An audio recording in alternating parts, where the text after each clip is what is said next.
안녕하세요. AI4DT 정대원입니다. 이번 시간에는 제1장 통계학과 자료에 관한 내용을 학습하시겠습니다. 먼저 통계의 이해 부분인데요. 이미 통계는 우리 생활의 일부가 되었다고 하는 내용입니다. 많이 접하고 있을 기상예보, 그리고 새로운 어떤 동향 보고서, 소비자 파악 등 모든 영역에 있어서 우리 생활의 일부가 되었다. 즉, 우리는 이 통계가 주는 올바른 의미와 진실을 제대로 이해할 필요가 있다고 하는 내용입니다. 그리고 경영활동의 중요 부분이다라고 되어 있죠. 기업에서 효율적인 의사결정을 할 수 있도록 하기 위한 가장 기초가 바로 이 통계에 관한 내용이겠죠. 따라서 경영활동 변화, 즉 시계열 데이터 등을 통계 분석함으로써 효율적이고 효과적인 운영 방법에 활용 가능할 것입니다. 자, 우리가 이처럼 통계의 기본 개념과 해석에 이 중요한 어떤 그 지식으로서의 역할을 어떤 영역에서 살펴볼 수 있을까? 자, 크게 6가지 정도의 내용을 살펴보겠습니다. 자, 첫 번째가 정보를 읽어낼 수 있게 하는 단순화 기술이다라고 기술을 하고 있죠. 따라서 자료를 정리하거나 요약, 즉 평균이나 또는 합계 등을 추출하는 데 있어서 이 정보라고 하는 것을 읽어낼 수 있게 하는 기술이 바로 통계학이다라고 하는 겁니다. 따라서 우리는 여러 자료나 표 또는 그림 이런 모든 어떤 그 자료의 특징을 잘 반영시켜 주는데 여러 가지 통계 기법을 활용할 필요성이 있겠죠. 두 번째가 일부를 통해서 전체를 추측하는 것이다 라고 되어 있습니다.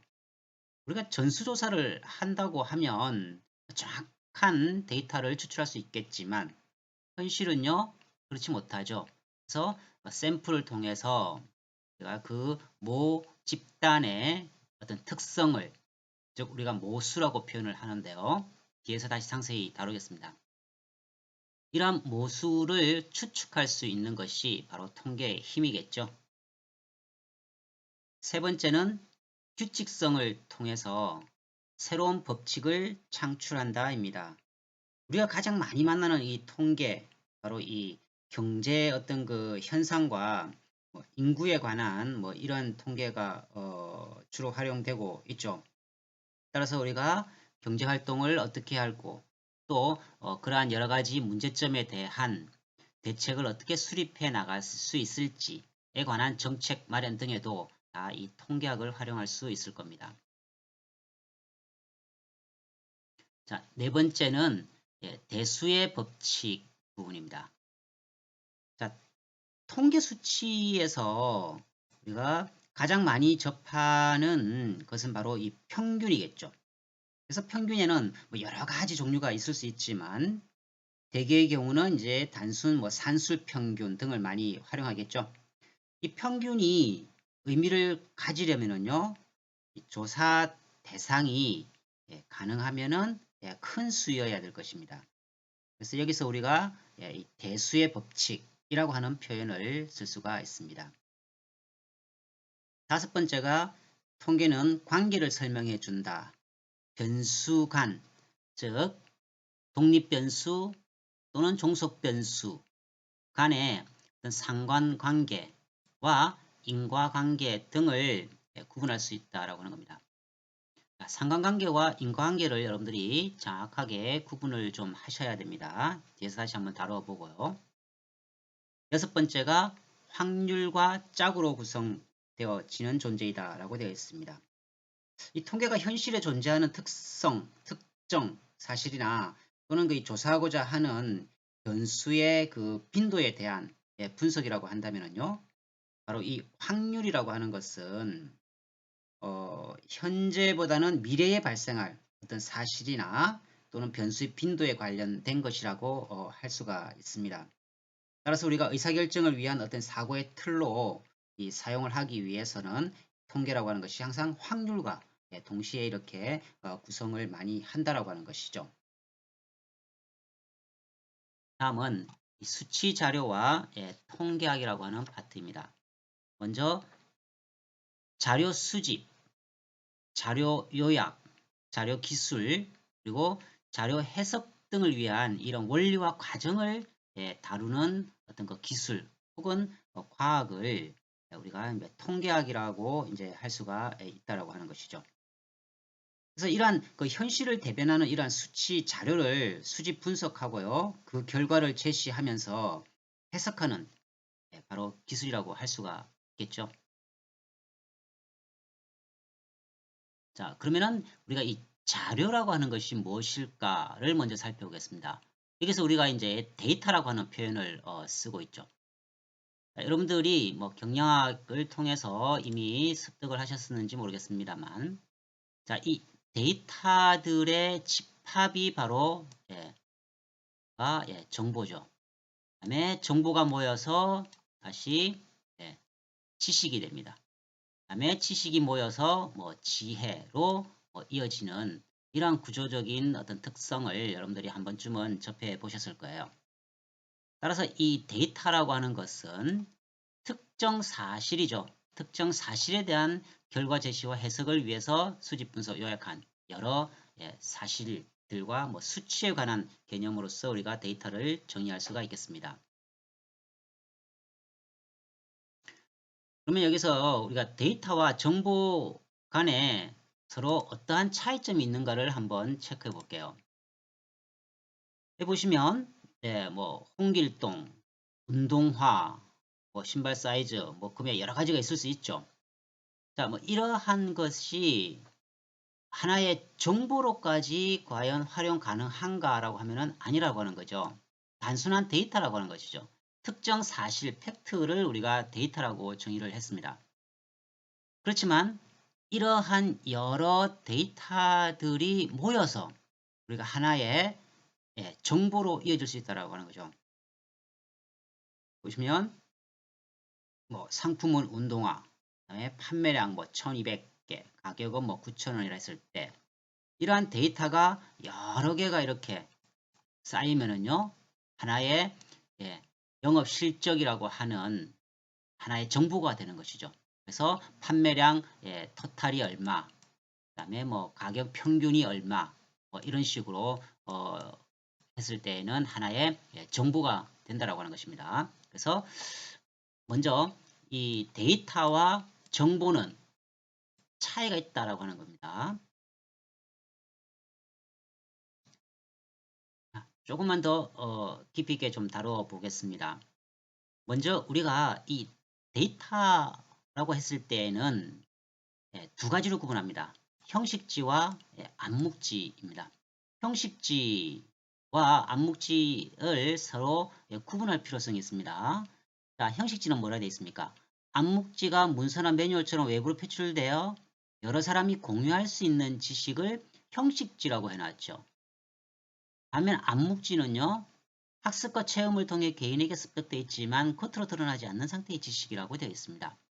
즉 개인의 어떤 노하우 혹은 머릿속에만 저장되어 있는 뭐 이러한 정보 혹은 데이터 등을 우리가 암묵지라고 구분을 하고요. 이런 암묵지를 결국은 형식지화 시켜서 기업의 어떤 그 전산 정보 시스템으로서 활용할 수 있도록 하기 위해 전사적으로 도출하고 저장하고 공유할 필요성이 크다라고 하는 것이죠. 그래서 이러한 개인의 어떤 노하우인 암묵지를 형식지화, 즉 데이터를 데이터베이스화 시켜서 전사적으로 이런 것을 활용할 수 있는 그러한 전산관리 시스템이 필요하겠죠. 여기에서 우리가 뭐 데이터가 모여서 정보가 되고 정보가 지식이 되고 지식이 지혜가 된다고 했습니다. 하나만 보시면 뭐 지혜보다 더 중요한 것은 남을 돕는 마음이다. 이를 깨닫는 것이 지혜의 시작이다 라고 슈바이처 박사가 언급을 했다고 합니다. 자, 그러면 우리가 이 자료의 뭐 신뢰성 확보를 위한 여러 가지 이제 검토 사항이 있을 수가 있어요. 첫 번째로 자료의 원천은 무엇일까? 지지 또는 반박 증거가 있는가? 증거가 미진해서 다른 결론을 도출할 가능성은 없을까? 표본의 크기는 적절한지 또는 연구 집단을 충분히 대표할 수 있는 즉 일반화 논리로서 적용 가능한지. 다섯 번째로 자료를 통해서 논리적으로 우리가 결론을 추론해낼 수 있는지 등에 관한 내용을 우리가 늘 검토를 해야 할 것입니다. 자, 몇 가지 좀 뭐 어려운 용어일 수 있습니다만 여러분들이 통계 지식을 하나씩 습득해 보시겠습니다. 자, 먼저 개체라고 되어 있죠. 자료를 수집하는 실체라고 정의를 했고요. 변수, 말 그대로 변할 수 있는 수치란 뜻입니다. 그래서 대상 개체에서 조사할 주 관심의 어떤 특성, 독립변수, 뭐 종속변수라고 하는 표현을 앞서 언급을 했었죠. 자, 관찰치, 특정 개체들로부터 변수에 대한 객관적인 측정 결과치를 관찰치라고 정의를 할 수 있습니다. 자, 이러한 뭐 자료 개체, 변수 관찰치를 실제 데이터에서는 어떻게 적용 가능한지를 한번 볼까요? 개체라고 하는 것은 이렇게 돼 있죠. 각각의 개체라고 이제 표현을 이렇게 할 수가 있습니다. 두 번째 이제 변수. 대상 개체에서 조사할 주 관심의 특성이라고 했으니까요. 그래서 뭐 시내 소요 시간이 뭐 어떻게 30분, 20분, 10분 이런 식으로 정의가 가능하겠죠. 자, 세 번째 보시면 관찰치입니다. 특정 개체들로부터 변수에 대한 객관적인 측정 결과치라고 되어 있죠. 그러면 실제로 176이라고 하는 월 임대료에 대한 시내 소요 시간 하면은 뭐 15라고 이렇게 정의가 되었다고 했을 때에 우리가 실제 관찰치는 15가 되는 개념입니다. 뭐 지금 당장 뭐 어떤 개념의 정립이 좀 안 되시더라도요. 향후 이렇게 쭉 이러한 표현들이 계속 나오니까 이런 것들을 의미하는구나 한번 그냥 짚고 넘어가는 것으로 하겠습니다. 이제 중요한 것은 이제 척도입니다. 척도에 관한 내용은 여러분들이 좀 상세히 정확하게 좀 구분을 좀 하셔야 됩니다. 척도, 측정하고자 하는 대상의 속성을 실수값으로 대응시키는 관계, 객관적 관찰치를 얻을 수 있다라고 되어 있습니다. 그래서 뭐 동그라미인 경우는 0으로 표현을 한다든지 세모는 뭐 1로 표현한다든지 와 같은 것을 우리가 어떤 척도로서 구분할 것인가. 이러한 척도의 종류에는 크게 4가지가 있다고 하는 것을 정확하게 숙지를 하시기 바랍니다. 첫 번째, 명목 척도이죠. 이런 개체 속성을 구분할 수 있는 이름값 혹은 뭐 분류 이름값이라고 되어 있죠. 지금 당장 뭐 어떠한 그 감이 좀 안 잡힐 수 있는데요. 뒤에 다시 표를 통해서 세부적으로 좀 구분을 해 볼게요. 자, 두 번째는 서열입니다. 말 그대로 서열이죠. 그죠? 순서. 즉, 순서나 순위에 대한 값은 서열 척도라고 표현하자. 세 번째가 등간 척도입니다.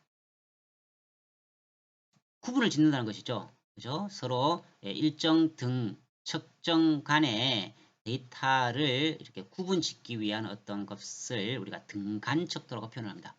측정 대상이 갖고 있는 속성의 양, 숫자로 표현을 해보자는 거죠. 뒤에서 한번 구체적 사례를 살펴보실게요. 네 번째는 이제 비율 척도입니다. 표현을 한 절대 0점이라고 표현되어 있는데요. 절대 0점을 지닌 경우 적용 가능하다라고 되어 있습니다. 이런 것의 적용 사례를 보시면 여러분들이 좀 쉽게 이해가 되실 것으로 판단을 합니다. 자, 먼저 이 명목 척도, 서열 척도, 등간, 비율 척도가 있다라고 하는 것을 정확하게 구분을 좀 먼저 하시고요. 먼저 이 질적이란 특성과 양적이라고 하는 특성을 먼저 좀 구분을 하셔야 됩니다. 명목과 서열 척도 두 개는 질적 구분입니다. 그 다음에 등간과 비율 같은 경우는요, 양적 측정 구분의 특성을 지닌다라고 하는 것을 먼저 좀 구분을 하세요. 그래서 명목척도는 확인 분류. 자, 적용 사례를 한번 보세요. 성별, 종교, 지역, 전화번호라고 되어 있죠. 그러면 뭐 성별, 뭐 예를 들어서 뭐 남자는 0, 여자는 뭐 1로 표현하겠다 등과 같이 할 수 있는 것이죠.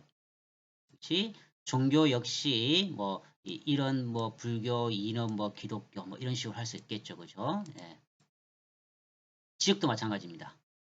그리고 전화번호와 같이 확인 분류를 하기 위한 이러한 척도를 명목척도라고 구분을 합니다.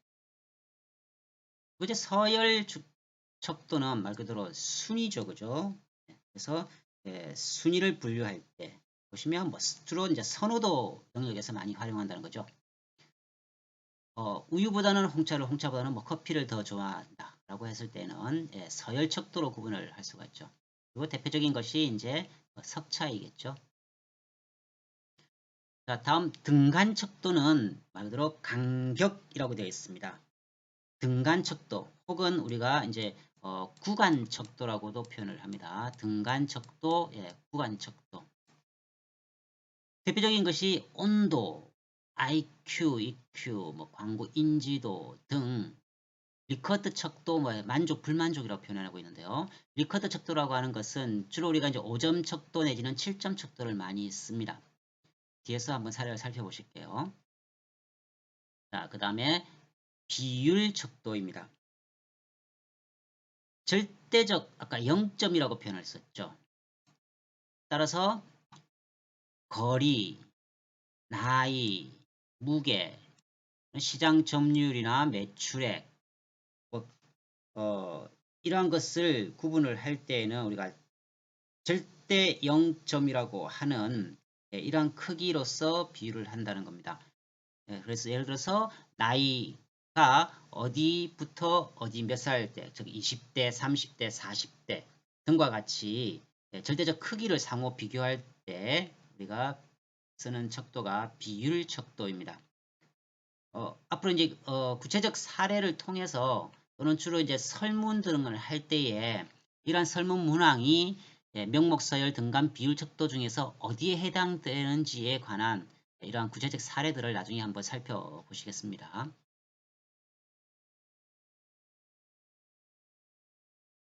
자, 이렇게 한번 볼까요?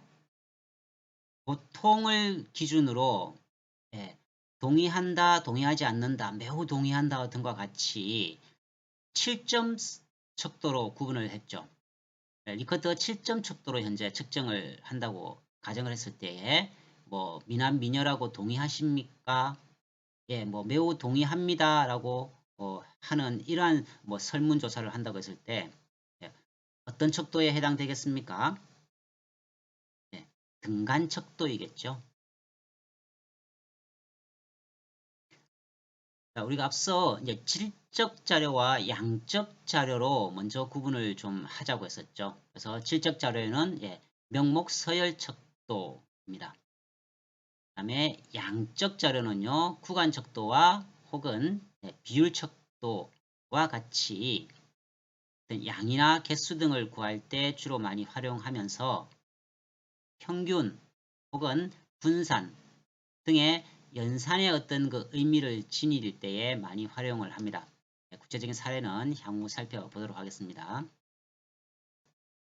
다음은 횡단 자료와 시계열 자료라고 하는 것이 있습니다. 자, 횡단, 뭐 반대말은 종단이겠죠. 그래서 횡단 자료 같은 경우는 거의 같은 시간대나 동일한 시간대에 수집된 자료, 우리가 일반적으로 하는 그 설문조사 방법입니다.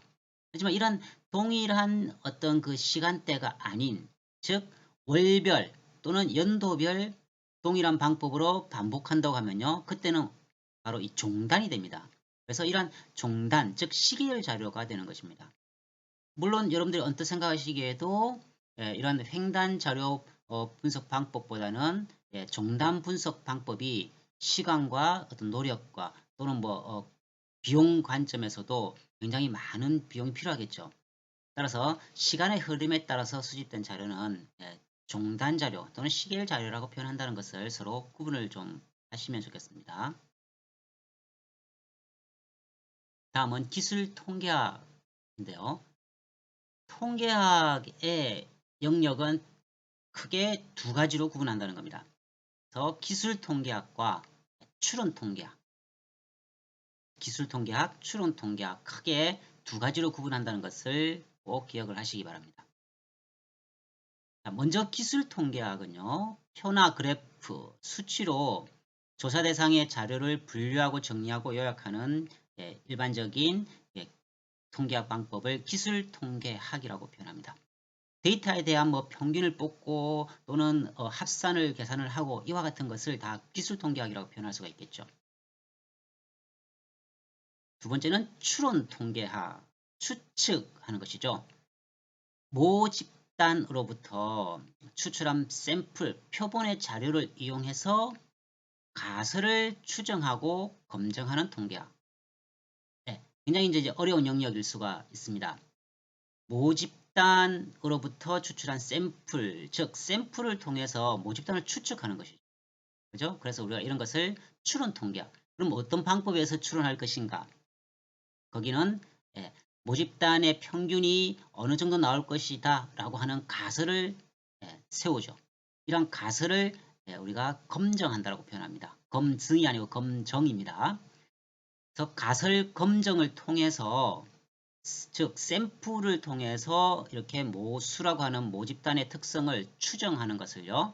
추론 통계학이라고 표현을 합니다.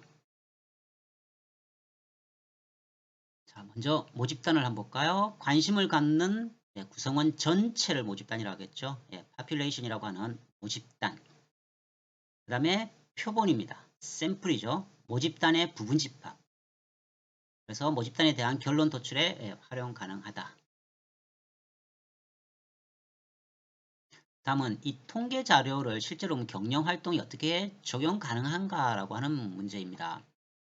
사회 현상으로서 경제 활동에 참여 비율, 즉 여성의 참여 비율이 또 높아지면은 주류 판매량에 영향을 미칠까 라고 하는 것과 같은 것을 경영 활동에 활용할 수 있어야 되겠죠.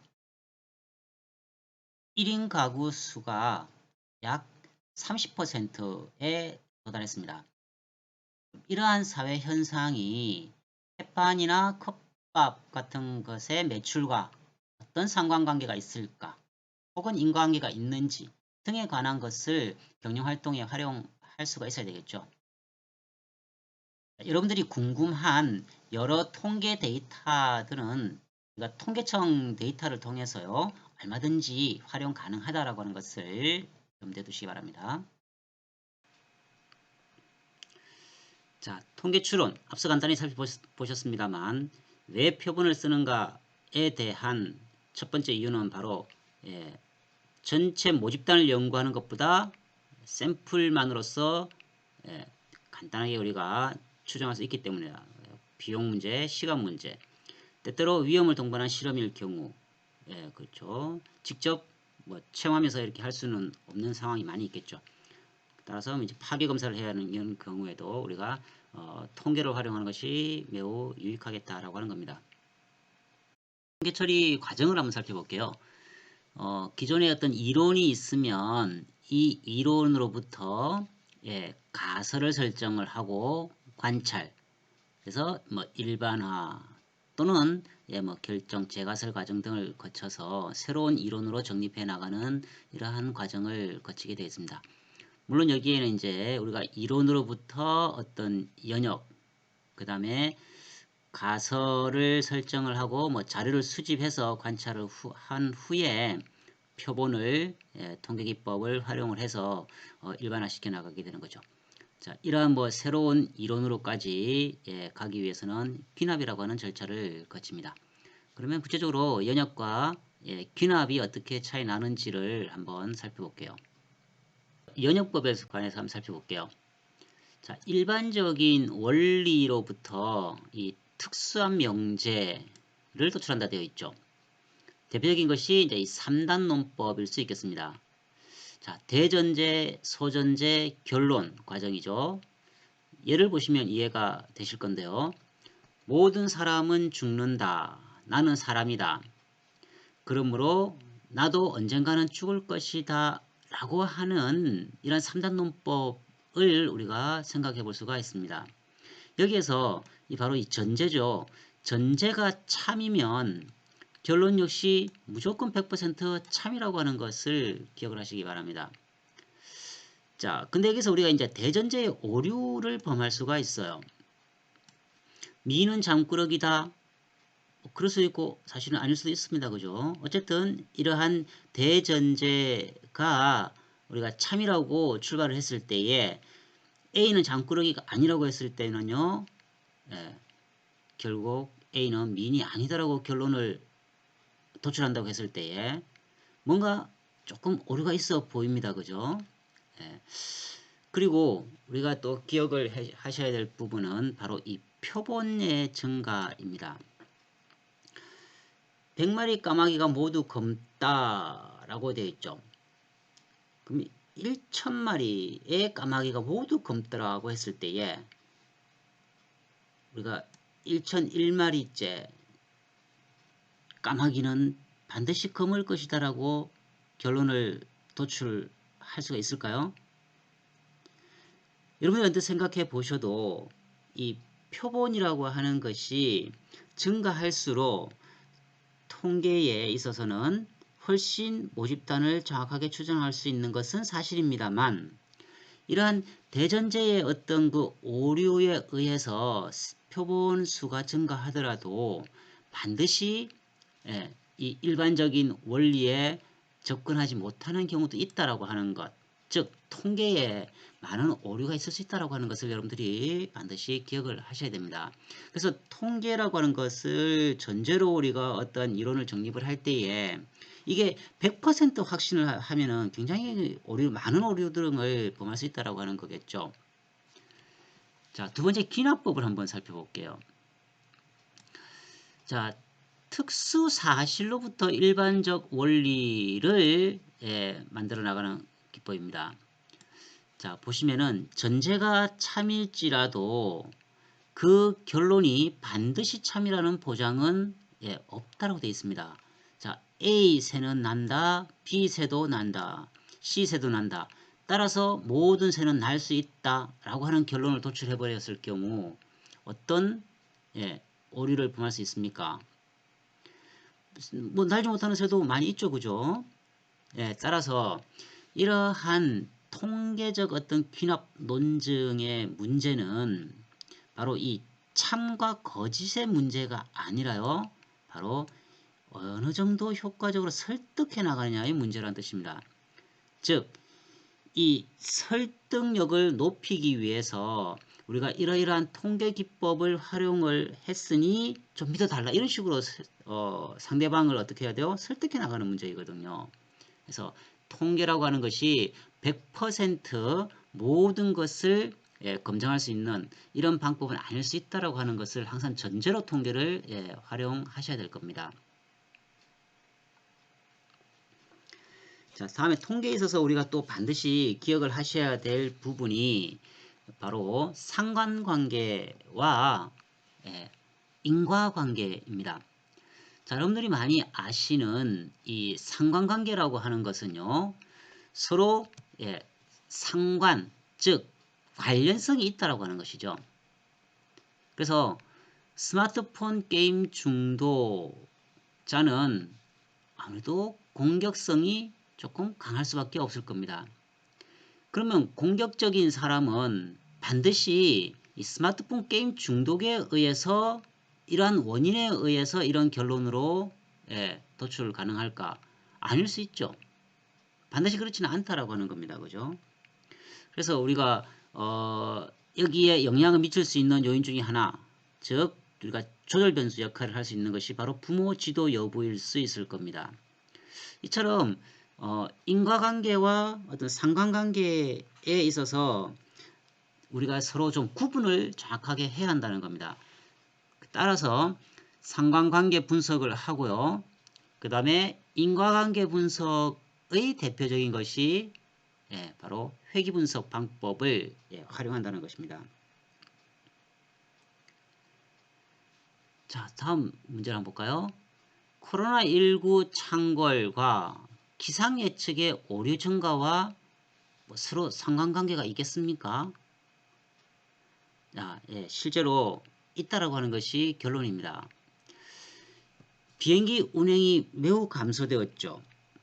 즉 우리가 기상 예측을 하기 위해서 관련 데이터 수집이 매우 중요할 겁니다.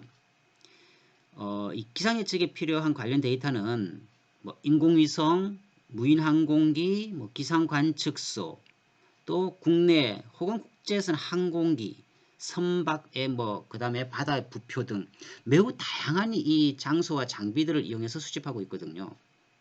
근데 코로나19 때문에 어땠습니까? 항공기에서 제공받을 수 있는 이 데이터가 현격하게 줄었다는 겁니다. 최대한 50% 이상 감소를 했다고 해요. 바로 코로나에 따라서 이 국제 간의 어떤 그 이동 금지죠.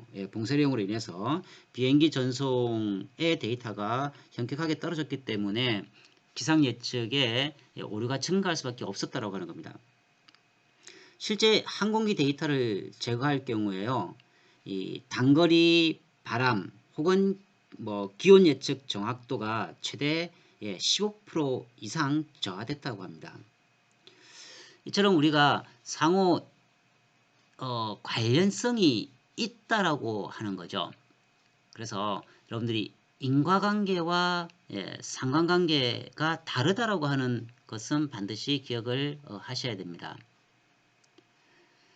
자, 예를 하나만 더 볼까요?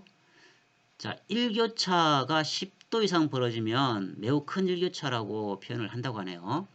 그럼 일교차가 커질수록 사망률이 높아질까? 네, 실제로 높아지더라고 하는 거죠. 즉 사람의 인체의 그 체온 조절 능력이 떨어지고요.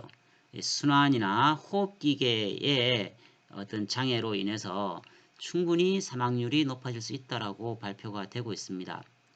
작게는 2.6%에서 최대 5.6% 정도까지 높아지더라라고 하는 논문들이 많이 보고가 되고 있습니다.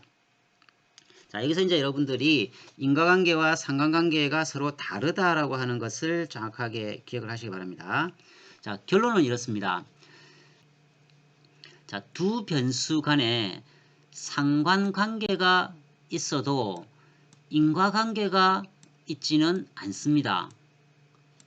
역으로요, 두 변수 간에 인과관계가 성립이 되면은요, 반드시 두 변수는 상관관계는 있어야 됩니다. 이것을 우리가 이제 통계 기법으로 추후에 다시 입증할 수 있도록 그렇게 하겠습니다. 수고하셨습니다.